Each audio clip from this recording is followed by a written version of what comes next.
बिस्मिल्लाहिर्रहमानिर्रहीम। अस्सलाम वालेकुम डियर स्टूडेंट्स, कैसे हैं आप सब। उम्मीद करता हूँ खैरियत से होंगे। स्टूडेंट्स, हमने class 9 mathematics chapter number 13 start किया हुआ है। आज हमने एक्सरसाइज नंबर 13.1 का क्वेश्चन नंबर 5 अटैम्प्ट करना है। स्टूडेंट्स, क्वेश्चन नंबर 5 की स्टेटमेंट है, Abdul Hadi labelled cards from 1 to 10 and put them in a box. Abdul Hadi एक बच्चा है जो कि क्या करता है, एक पेज लेता है और उसके ऊपर काउंटिंग लिखना स्टार्ट कर देता है। पहले कार्ड के ऊपर बच्चे वो लिखता है 1, नेक्स्ट कार्ड पे वो लिखेगा 2, नेक्स्ट कार्ड पे लिखेगा 3। इस तरह करते करते टोटल उसके बाद 30 कार्ड्स होंगे और आखिरी कार्ड पे वो लिखेगा 30। ठीक है। नेक्स्ट वो कहता है कि जब वो कार्ड्स के ऊपर काउंटिंग लिख लेता है 1 से लेकर 30 तक and put them in a box, फिर बच्चों को क्या करता है कि उन तमाम के तमाम कार्ड्स को एक बड़े से बॉक्स में डाल देता है। ठीक है, सारे कार्ड्स के ऊपर काउंटिंग लिखता है और उसको एक बड़े बॉक्स में डाल देता है। He selects a card at random, और फिर उसमें से एक कोई सा भी कार्ड उठाता है। What is the probability that selected card containing, कहता है कितने परसेंट चांसेस होंगे कि जब वो कार्ड को निकाले और उस कार्ड के ऊपर, पहले पार्ट में कहता है कितने चांसेस होंगे कि जब उस कार्ड को निकाले और उस कार्ड पर लिखा हो 25। जैसे वो घरों में हम कमेटी डालने के लिए पर्चियाँ डालते होते हैं ना, लोग डालते होते हैं ना, तो उसमें क्या होता है कि वो डिफरेंट नेम्स लिख लेते हैं या डिफरेंट नंबर्स लिख लेते हैं और फिर रैंडमली एक एक करके निकालते हैं। तो जिसका पहले निकला है उसकी पहली इस तरह से उसने भी क्या किया कि एक कार्ड के ऊपर 30 तक काउंटिंग लिखी और उसको बड़े बॉक्स में डाल दिया और फिर रैंडमली कोई सा भी एक कार्ड निकाला। और कहा यह जाता है कि जब वो कार्ड निकालेगा तो पहले पार्ट में कि उस कार्ड के ऊपर 25 के आने की कितने चांसेस हैं। ठीक है, तो पहला स्टेप बच्चों हमारा होता है कि हमने सैम्पल स्पेस निकालनी होती है। ठीक है, सैम्पल स्पेस हमें कहते हैं कि जो पॉसिबल आउटकम्स होते हैं, जैसे कि इसने टोटल कार्ड्स खादी ने कितने लिए थे 1 to 30, इसका मतलब नंबर ऑफ कार्ड जो कि बॉक्स में थे उनकी तादाद कितनी थी, 30 थी। तो हम यहाँ पे लिखते हैं सैम्पल स्पेस आपके पास था 1 2 3 4 5 अप टू सोन कहाँ तक, 30 तक। ठीक है, अब इसके अंदर नंबर ऑफ एलिमेंट्स अगर देखा जाए, यानी कि number of element in sample space, तो उनकी तादाद कितनी है, 1 से लेकर 30 तक, यानी कि 30 है। ओके, उसके बाद बच्चे हमने इवेंट देखना होता है। इवेंट उसने हमें क्वेश्चन में पूछा होता है, जैसे कि पूछा हुआ है द नंबर 25, इसको एक इवेंट कहते हैं। ठीक है, तो हम यहाँ पे लेट कर लेते हैं, let A be the event of getting the number 25। ठीक है, हमें जो उसने इवेंट पूछा हुआ था उसको हमने नाम दे दिया ए का। Let A be the event of getting the number 25। उसके बाद बच्चे हमने इवेंट अब देखना है कि इवेंट की शक्ल किस तरह से है। तो A is equal to event के अंदर सिर्फ हमसे पूछा हुआ 25, तो हम क्या लिखेंगे 25। अगर इसमें नंबर ऑफ एलिमेंट की तादाद देखी जाए तो बच्चों कितनी है, सिर्फ एक है। एक एलिमेंट है ना, जो सा मर्जी हो लेकिन है तो एक है ना, तो ये नंबर ऑफ एलिमेंट की तादाद कितनी है, 1। अब हमने प्रोबेबिलिटी निकालनी है इस इवेंट की। उसने पूछा what is the probability that selected card containing the number 25, यानी कि जो नंबर 25 के आने के कितने चांसेस हैं, उसकी क्या प्रोबेबिलिटी है वो फाइंड करनी है। तो जैसे कि हमें पता है कि प्रोबेबिलिटी का फार्मूला होता है number of elements in event divided by number of element in sample space. ठीक है, आपकी बुक पे फेवरेबल आउटकम्स लिखा हुआ है, उसका मीनिंग भी यही होता है। तो ये ज़्यादा आसान रहता है इसलिए मैंने ये लिख लिया, number of elements in event divided by number of element in sample space. बच्चे इवेंट के अंदर कितने एलिमेंट है, सिर्फ 1, और सैम्पल स्पेस में कितने थे, टोटल 30। एन ऑफ एस का मतलब होता है number of element in sample space, N of A का मतलब होता है number of element in event. Event के अंदर हमने देखा सिर्फ 1 था और सैम्पल स्पेस के अंदर कितने थे, टोटल 30। तो ये हमारा फर्स्ट पार्ट का आंसर होगा। जी स्टूडेंट्स, नेक्स्ट पार्ट में पूछा गया है द नंबर बिटवीन 17 to 22। अब हमारे पास टोटल जो से आपके पास नंबर से उनकी तादाद थी 1 से लेकर 30, लेकिन उसने हमसे ये पूछा है कि 17 और 20 तक जो नंबर्स हैं उनके आने कितने चांसेस हैं। ठीक है, कि जब कोई भी आप कार्ड रैंडमली उठाओ तो उसके ऊपर 17 के आने कितने चांसेस है, फिर 17 के बाद कौन सा होता है 18, फिर 19, फिर 20, फिर 21, फिर 22। तो हमने ये देखा कि 17 से लेकर 22 तक कौन से नंबर होते हैं, 17 होता है, 18 होता है, 19 होता है, 20 होगा। उसके बाद बच्चों कौन सा होगा, 21 होगा एंड 22। अब क्वेश्चन ये राइज होता है कि उसने ये भी पूछा हुआ था कि बिटवीन, अमूमन तो हम ये कहते हैं कि बिटवीन में जो से आपके पास बाउंड्रीज होती हैं, यानी कि 17 और 22 वो इंक्लूड नहीं होती है, लेकिन प्रोबेबिलिटी केस में हम इसको इंक्लूड करते हैं। जब वर्ड आए ना स्ट्रिक्टली बिटवीन, तब इंक्लूड नहीं करते, हाल ही बिटवीन आएगा तो इंक्लूड करेंगे। तो ये टोटल बच्चे नंबर्स मान रहे हैं हमारे पास 6, ये बात हमने जेल में रखनी है। अगेन उसी तरह से हम सबसे पहले लिखते होते हैं सैम्पल स्पेस। सैम्पल स्पेस को बच्चों एस से रिप्रेजेंट करते हैं और उसकी शक्ल किस तरह से है, 1 से लेकर 30 तक काउंटिंग।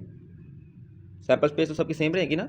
सैम्पल स्पेस कहते हैं पॉसिबल आउटकम्स को, जो टोटल आउटकम्स होते हैं। तो 30 का अर्थ है तो 30 ही सैम्पल स्पेस होगी। उसके बाद बच्चे इसके अंदर नंबर ऑफ एलिमेंट्स हैं 30। उसके बाद हमने इवेंट पहले ए नाम दिया था, इस दफ़ा बी नाम दे दें। Let B the event of getting, क्या गेट करें हम, number between 70 to 22, getting number between 17 to 22। अब इस इवेंट की शक्ल किस तरह से होगी, ये आपके पास आ जाएगा 17, देन 18, देन 19, देन 20, 21, 22। इसके अंदर बच्चों नंबर ऑफ एलिमेंट्स की तादाद है टोटल 6। अब हमने प्रोबेबिलिटी निकालनी है इस इवेंट की, जिसका फार्मूला होता है पी ऑफ बी। जब हमने ए नाम दिया था तो पी ऑफ ए लिखा, अब बी नाम दिया हुआ है तो पी ऑफ बी लिखेंगे। फार्मूला होता है number of elements in event divided by number of element in sample space. पहले इवेंट का नाम ए था इसलिए एन ऑफ ए लिखा, अब इवेंट का नाम बी है इसलिए एन ऑफ बी लिखेंगे। तो number of element in event कितने अभी निकाले हमने 6, और सैम्पल स्पेस में कितने थे 30। मजीद सिंप्लीफाई करें 2 के टेबल में 6 3 से और 2 के टेबल में 30 15 से, तो ये आ जाएगा 3/15। नेक्स्ट क्वेश्चन पार्ट नंबर 3 बच्चे, पूछा हुआ है द नंबर एट लीस्ट 20, कि कम अज़ कम 20 के आने के कितने चांसेस हैं। जो नंबर 20 है ना उसके कितने आने के चांसेस है कम अज़ कम। एट लीस्ट का मतलब होता है कम से कम, मतलब कि हम जब काउंटिंग देखते हैं 1 से लेकर 30 तक, तो देखें उसमें आपके पास 20 भी आता है, 21 भी आएगा, चलिए हम देख लेते हैं, 20 भी आता है, 21 भी आएगा, 22 भी आएगा, अप टू 30 तक हम देखेंगे, ठीक है। अब एट लीस्ट का मतलब ये होता है कि छोटे से छोटा 20 से छोटा नहीं आपने देखना, यानी कि 19 को नहीं देखना, ठीक है, 20 से बड़े सारे देखने हैं। तो 20 से बड़े सारे अगर देखे जाएँ तो उनकी काउंटिंग कितनी होती है, एक होगा 20, एक 21, एक 22, एक 23, एक 24, एक 25, एक 26, एक 27, एक 28, एक 29 और एक 30। 1 2 3 4 5 6 7 8 9 10 11, टोटल कितने एलिमेंट्स हैं, ये 11 है, ठीक है। तो आपने एटलीस्ट को समझना है, एटलीस्ट का मतलब होता है छोटे से छोटा 20, बड़े से बड़ा जितना मर्जी लें 30 तक, लेकिन 20 से छोटा नहीं लेना। तो जब हमने ये सारे लिखे उनकी काउंटिंग की तो 11 बने, ठीक है, ये आपने याद रखना है। अगेन उसी तरह से सबसे पहले हम लिखते होते हैं सैम्पल स्पेस, तो सैम्पल स्पेस लिखेंगे, sample space is equal to S, वो आपके पास बच्चे 1 से लेकर 30 तक काउंटिंग। उसके बाद हमें देखना होता है कि नंबर ऑफ एलिमेंट्स कितने हैं इसमें, सैम्पल स्पेस में टोटल तादाद है 30। उसके बाद हमारे पास इवेंट है, तो लेट कर लेते हैं, let C be the event, let C be the event of getting the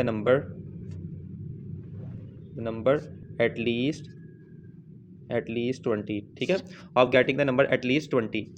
अब बच्चे इस इवेंट की शक्ल किस तरह से होगी, सी इज इक्वल टू, आपको मैंने बताया था 20 आएगा, एट लीस्ट का मतलब 20 को शामिल करना है, 20 से छोटा नहीं। उसके बाद 21 आएगा, 22 आएगा, अप टू 30 तक आएंगे, और इनकी दाद टोटल कितनी थी 11। अब हमारे पास प्रोबेबिलिटी है सी की, जिसको हम पी ऑफ सी का नाम देंगे। फार्मूला होता है N of C divided by N of S. N of C के अंदर 11 एलिमेंट्स हैं, एन ऑफ एस के अंदर 30 है, तो ये आपका फाइनल आंसर।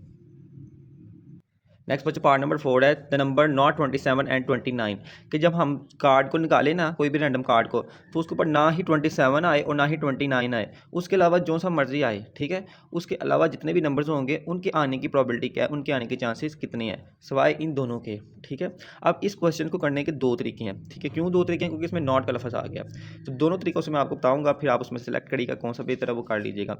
अब देखें आपके पास जो से नंबर ऑफ सैम्पल स्पेस के अंदर एलिमेंट्स थे वो कुछ इस तरह से थे, मतलब 1 से लेकर 30 तक काउंटिंग थी। अब उसने क्वेश्चन में ये कहा हुआ है कि ना ही 27 और ना ही 29, तो ये देखें हम 27 को भी कैंसिल कर देते हैं और 29 को भी कैंसिल कर देते हैं।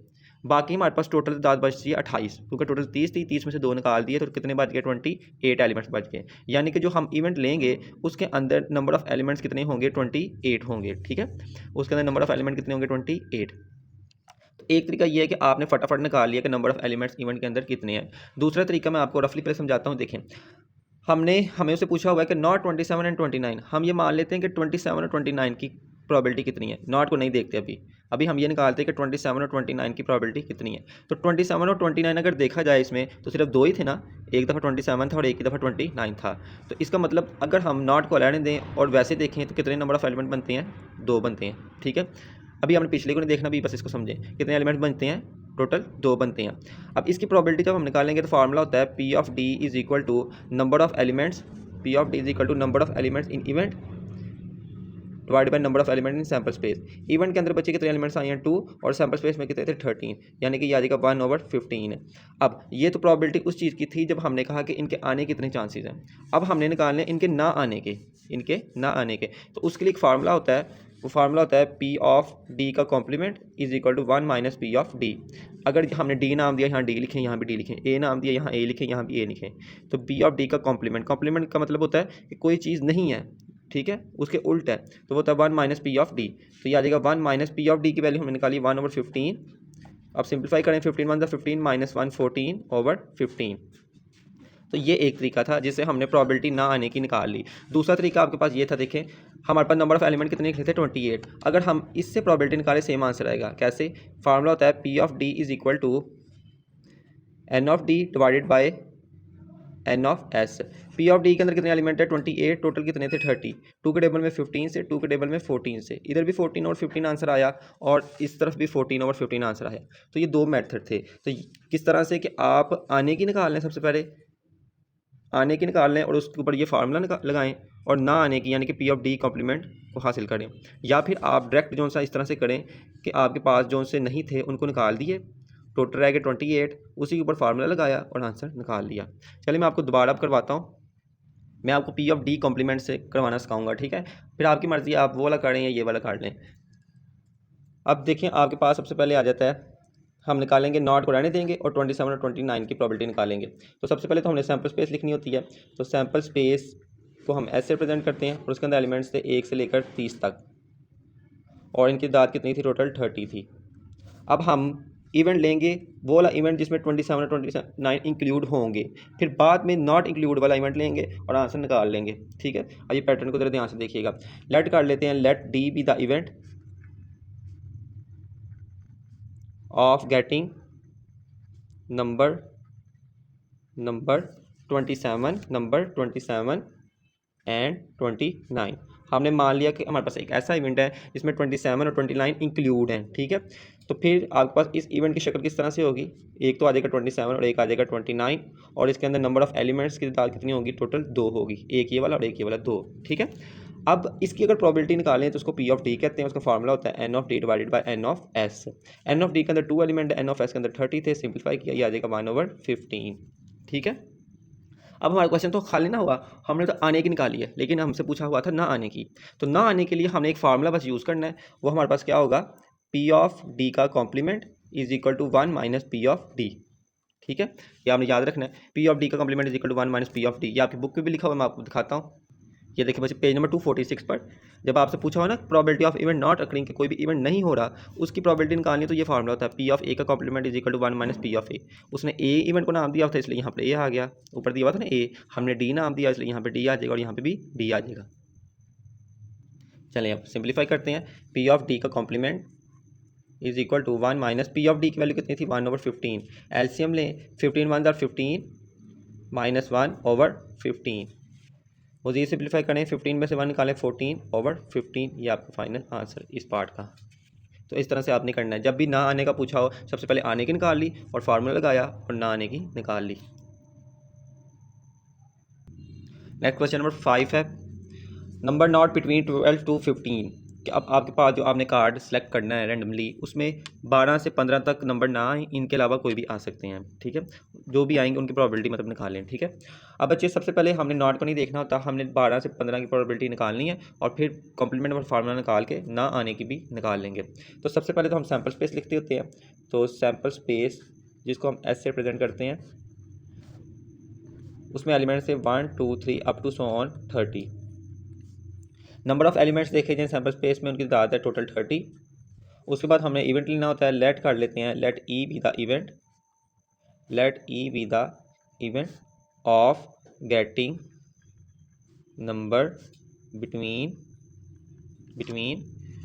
बच्चे 12 से 15, 12 to 15। अब इसकी शक्ल किस तरह से होगी, 12 से 15 के बिटवीन 12 आएगा, 13 आएगा, 14 आएगा एंड 15 आएगा। नंबर ऑफ एलिमेंट्स हैं इसमें, number of elements in event is equal to 4। अब हमने प्रोबेबिलिटी निकालनी है इस इवेंट की, फार्मूला होता है number of elements in event divided by number of element in sample space. Number of elements in event 4 और number of element in sample space 30। Simplify करेंगे 2 के टेबल में 4 2 से, 2 के टेबल में 30 15 से। अब हमने बच्चे ये प्रॉबिलिटी निकाली है कि इवेंट के आने के चांसेस कितने हैं, लेकिन क्वेश्चन ये था कि ना आने के कितने हैं। तो फिर कॉम्प्लीमेंट वाला फार्मूला लगाएंगे, तो आपके पास होता है पी ऑफ ई का complement is equal to 1 minus P of E. 1 minus P of E की वैल्यू है बच्चे 2/15, एलसीएम लें 15 1 15 माइनस 2/15। नेक्स्ट आपके पास आ जाएगा 15 माइनस 2 13/15। ये आपका फाइनल आंसर पी ऑफ ई के कॉम्प्लीमेंट का। नेक्स्ट बच्चों क्वेश्चन नंबर 6 है, ये नहायत ही आसान क्वेश्चन है। इसमें आप देखिएगा, कहता है the probability that Ayesha will pass the examination is 0.85। Ayesha एक बच्ची है जिसने एग्जामिनेशन दी है और उसके पास होने के जो चांसेस हैं वो 0.85 हैं। ठीक है, what will be the probability that Ayesha will not pass the examination. तो बताएं कि कितने % चांसेस होंगे कि आयशा जो बच्ची है वो एग्जामिनेशन को पास नहीं करती। इस क्वेश्चन में सैम्पल स्पेस और इवेंट हम नहीं लिखेंगे, क्यों? क्योंकि उसने डायरेक्ट प्रोबेबिलिटी ही गिवन दे दिया है।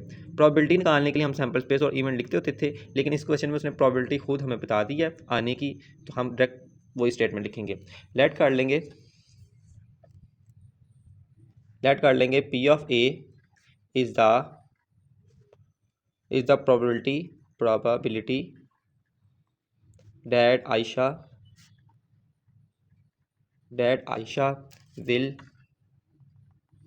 Ayesha will pass the examination. हमने जो प्रोबेबिलिटी उसने दी हुई थी आयशा बच्ची की, उसको पी ऑफ ए का नाम दे दिया है। अब प्रोबेबिलिटी कितनी बताई हुई है बच्चे? 0.85। अब हमने निकालनी है प्रोबेबिलिटी कि आयशा एग्जामिनेशन में पास नहीं होती।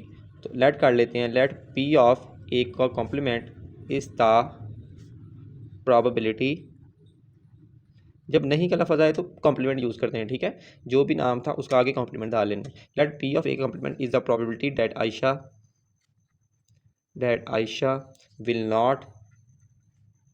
will not pass the examination।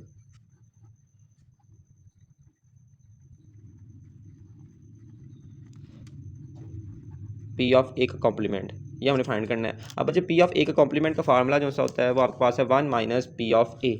अगर आपको याद हो प्रीवियस क्वेश्चन में हमने किया था 1 माइनस पी ऑफ ए की वैल्यू है 0.85। 1 में से 0.85 माइनस कर देंगे, आंसर आएगा 0.15। ये आंसर था पी ऑफ ए का कॉम्प्लीमेंट। यानी कि आयशा बच्ची के पास ना होने के चांसेस कितने हैं? 0.15 जी। स्टूडेंट नेक्स्ट क्वेश्चन नंबर 7 है, Tabish toss a fair coin and rolled a fair dice one. Tabish एक बच्चा है जो कि एक कॉइन लेता है और एक लीडो का दाना लेता है और उसको एक दफ़ा इकट्ठे ऊपर की तरफ फेंकता है। Find the probability of following events. अब फर्स्ट पार्ट में जो इवेंट है वो पूछा गया है tail on coin and at least 4 on dice.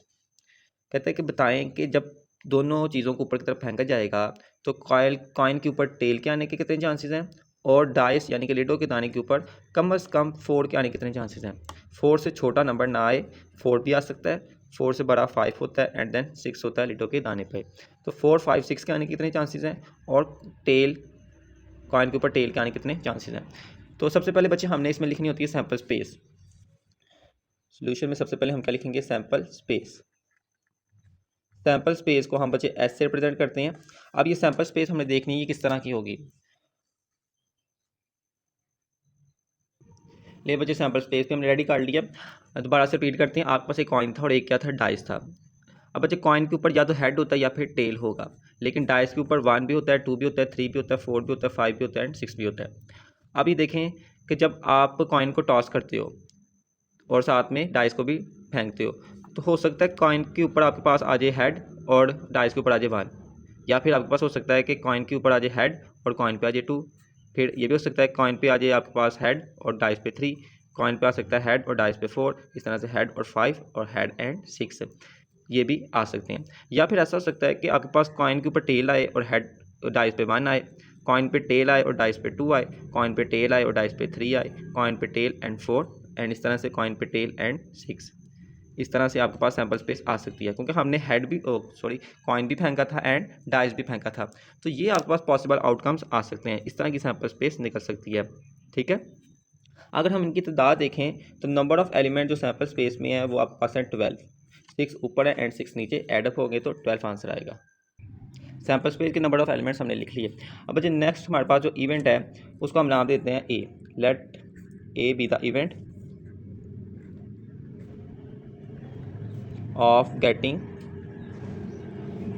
क्या गेट करना है, tail on coin and at least 4 on dice. Tail on coin and at least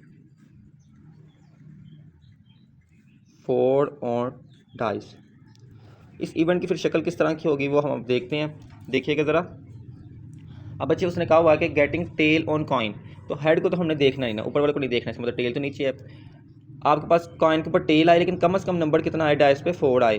4 से छोटा नहीं लेना, तो ये 4 से छोटे थे ना सारे, 1 2 3, ये नहीं लेने, 4 ले सकते हैं। एटलीस्ट का मतलब होता है कम से कम 4 भी ले सकते हैं और 4 से बड़े भी, 4 5 6। इसका मतलब ये 3 हमारे पास इवेंट में आएंगे। आपके पास आएगा 4 T 5 T और 6 T, ये आपके पास एलिमेंट्स आएंगे इवेंट में। इसके अंदर तादाद है number of elements in event में टोटल 3। प्रोबेबिलिटी फाइंड करते हैं, फार्मूला होता है number of elements in event divided by number of element in sample space. Event के अंदर 3 एलिमेंट्स है, सैम्पल स्पेस में 12 थे, सिंप्लीफाई करेंगे 1/4 आंसर आएगा। 3 1 3, 3 4 12 जी। स्टूडेंट नेक्स्ट पार्ट नंबर 2 है। इसकी स्टेटमेंट है हेड ऑन कॉइन, कि कॉइन के ऊपर हेड आए and the number 2 3 on dice, और लिडो के दाने के ऊपर नंबर 2 आ सकता है और नंबर 3 भी आ सकता है। तो सबसे पहले हम सैम्पल स्पेस लिखते हैं। तो इस क्वेश्चन में मैं नहीं लिख रहा, आप प्रीवियस क्वेश्चन में जिस तरह से लिखी हुई थी ये वाली, उसको आप यहाँ पे मेंशन आउट कर लें, ठीक है। अब बच्चे उसने हमसे ये पूछा हुआ था कि यहाँ पर हेड के ऊपर कॉइन आना चाहिए और डाइस पे 2 और 3 नंबर आने चाहिए। तो देखिए हमने हेड की बात करनी है, टेल की वाली रो को नहीं देखना।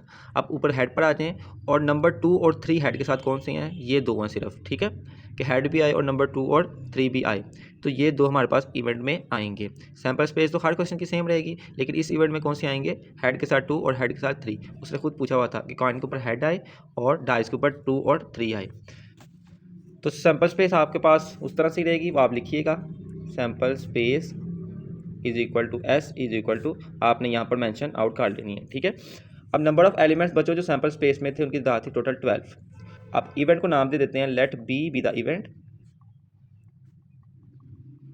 Late B be the event of getting head on coin and the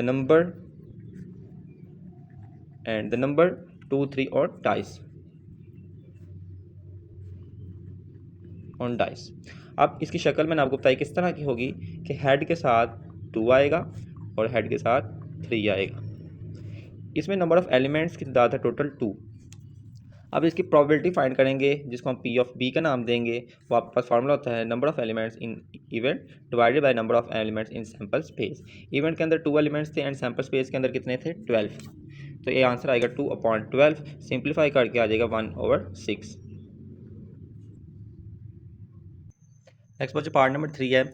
इसकी स्टेटमेंट है head and tail on coin and the number 6 on dice, कि बताएं कि कॉइन के ऊपर हेड और टेल के आने के कितने चांसेस हैं और डाइस पे सिर्फ और सिर्फ नंबर 6 के आने के कितने चांसेस हैं। तो उसी तरह से बच्चे सैम्पल स्पेस आपकी सेम रहेगी, और सैम्पल स्पेस किस तरह की होगी मैं आपको दोबारा बता देता हूँ। ये देखें, सैम्पल स्पेस आपके पास इस तरह से होगी, ये सैम्पल स्पेस आपने लिख लेनी है, नंबर ऑफ एलिमेंट्स कितने आएंगे 12। अब इस दफ़ा इवेंट पूछा हुआ है कि आपके पास कॉइन पे हेड भी आए और टेल भी आए, लेकिन डाइस पे सिर्फ और सिर्फ 6 आना चाहिए। तो इस दफ़ा हम हेड और टेल दोनों की बात करेंगे, मतलब दोनों रोज़ में देखेंगे, हेड और टेल को देखना है दोनों रोज़ में, लेकिन नंबर 6 होना चाहिए डाइस के ऊपर। तो देखिए यहाँ से लेके यहाँ तक तो नंबर 6 कोई भी नहीं था, नंबर 6 तो यहाँ पर है। तो एक हेड के साथ भी नंबर 6 है और एक टेल के साथ भी नंबर 6 है। तो फिर से कितने एलिमेंट्स आएंगे, ये 2, इवेंट में यही 2 एलिमेंट्स आएंगे। स्टार्ट करते हैं। सबसे पहले आपने लिखना है सैम्पल स्पेस। सैम्पल स्पेस को बच्चे एस से प्रेजेंट करते हैं और वो आपने यहाँ पर मेंशन कर लेनी है। इसके अंदर जो नंबर ऑफ एलिमेंट्स थे वो थे 12। ओके, नेक्स्ट हमने इवेंट को बी नाम दे दिया प्रीवियसली, अब हम सी नाम देंगे। लेट कर लेते हैं, let C be the event of getting the head and tail on coin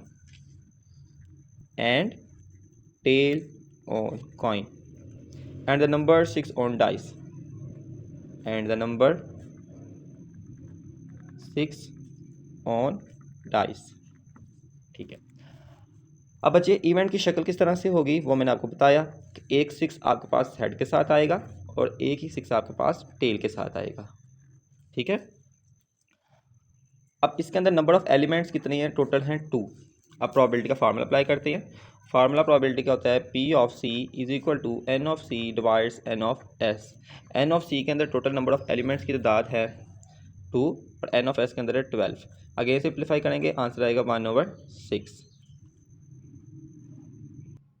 next बच्चों पार्ट नंबर 4 है not tail on coin and the number 5 on dice. कि कॉइन के ऊपर ना ही टेल नज़र आए आपको और ना ही आपके पास लिडो के दाने के ऊपर 5 नज़र आए। इसके अलावा कुछ भी जो नज़र आएगा उसके आने के कितने चांसेस हैं। तो इस क्वेश्चन में भी सबसे पहले हम सैम्पल स्पेस लिखेंगे, उसके नंबर ऑफ एलिमेंट्स लिखेंगे। लेकिन बच्चे यहाँ पर नॉट का लफ्ज़ आ गया, तो आपको पता है जब भी नॉट का लफ्ज़ आए तो हम कॉम्प्लीमेंट वाला फार्मूला निकालते हैं। और कॉम्प्लीमेंट वाला फार्मूला तब लगता है जब हम नॉट को यहाँ से हटाकर किसी भी चीज़ के आने के चांसेस मालूम करते हैं। तो सबसे पहले हम क्या देखेंगे कि आपके पास कॉइन के ऊपर टेल आ जाए और 5 आ जाए डाइस के ऊपर, इसके चांसेस कितने हैं। तो उसके लिए हमें सैम्पल स्पेस सबसे पहले लिखनी पड़ेगी। Sample space is equal to S is equal to, ये आपके पास सेम उस तरह से रहेगी जैसे कि प्रीवियसली मैंने आपको बताया। इस क्वेश्चन में ये देखें, यही आपने सैम्पल स्पेस यहाँ पर लिख लेनी है और इसके नंबर ऑफ एलिमेंट्स की तादाद कितनी है 12। इस सैम्पल स्पेस में भी नंबर ऑफ एलिमेंट की तादाद कितनी है 12। अब हम इवेंट कौन सा लेंगे? ऐसा इवेंट लेंगे जिसमें कॉइन पे 10 नज़र आए और डाइस पे 5 नज़र आए। तो यहाँ पे लिख लेते हैं, इवेंट का नाम हम दे देते हैं let D be the event, let D be the event of getting tail on coin, of getting tail on coin and the number 5 on dice। अब गेटिंग टेल कॉइन के ऊपर टेल नज़र आए और नंबर 5 ऑन डाइस। चलें देखते हैं, tell वाली रो में टेल की बात हो रही है। देखें टेल के साथ 5 का आना, सिर्फ एक ही एलिमेंट ऐसा है इस पूरी की पूरी सैम्पल स्पेस में, और कोई भी एलिमेंट नहीं है जिसमें टेल और 5 आपको नज़र आए, तो सिर्फ एक एलिमेंट है। तो फिर इसकी शक्ल किस तरह से होगी इस इवेंट की? D is equal to 5, T। तो इसके अंदर नंबर ऑफ एलिमेंट कितने हैं? ओनली 1 एलिमेंट है। ठीक है, अब बच्चे इसकी प्रोबेबिलिटी फाइंड करते हैं जिसका फार्मूला होता है P of D is equal to number of element in event divided by number of element in sample space. Event के अंदर 1 है और सैम्पल स्पेस के अंदर कितने हैं 12। अभी तक हमारा आंसर कंप्लीट नहीं हुआ, हमने किसी भी चीज़ के आने की प्रोबेबिलिटी फाइंड कर ली। अब ना आने की करने के लिए आखिरी फार्मूला कॉम्प्लीमेंट वाला लगाएंगे। वो आपके पास होता है P ऑफ T का complement is equal to 1 minus P of D। 1 minus P of D की वैल्यू बच्चों 1/12। सिंप्लीफाई करेंगे, 12 टेबल में 12 को 1 से मल्टीप्लाई करें, 12 माइनस 1/12, 12 माइनस 1 11/12। एलसीएम लेना आता है ना आपको, इसके नीचे 1 था, 12 को 1 से मल्टीप्लाई किया, माइनस 1 किया, ओवर 12 वैसे ही रहेगा। या फिर दूसरा तरीका क्या होता है कि 1 और 12 का एलसीएम ले तो 12 आएगा। 1 का टेबल पढ़ें कि जहाँ पर 12 आए, 1 12 जार 12, 12 आया, 12 को ऊपर वाले से मल्टीप्लाई करें, 12 1 जार 12। फिर 12 का टेबल पढ़ें कि 12 आए, 12 1 जार 12, 1 आया, 1 को 1 से मल्टीप्लाई करेंगे तो आंसर आएगा 1। तो इस तरह से आप एलसीएम ले सकते हैं। अगर आपको कन्फ्यूजन हो तो आप दोबारा पूछिएगा कमेंट में लाजमी। तो इस क्वेश्चन का लास्ट पार्ट हम करते हैं, पार्ट नंबर 5। इस क्वेश्चन में बच्चे पूछा गया है कि नॉट हेड ऑन कॉइन, कि आपके पास कॉइन के ऊपर हेड ना आए and the number 5 and 2 on dice, और आपके पास लिडो के दाने के ऊपर ना ही 5 आए और ना ही 2 आए। इसके अलावा जो भी नंबर आ रहे हैं या जो सा भी आपके पास कॉइन के ऊपर टेल फॉर एग्जाम्पल आ रहा है तो उसके आने के कितने चांसेस हैं।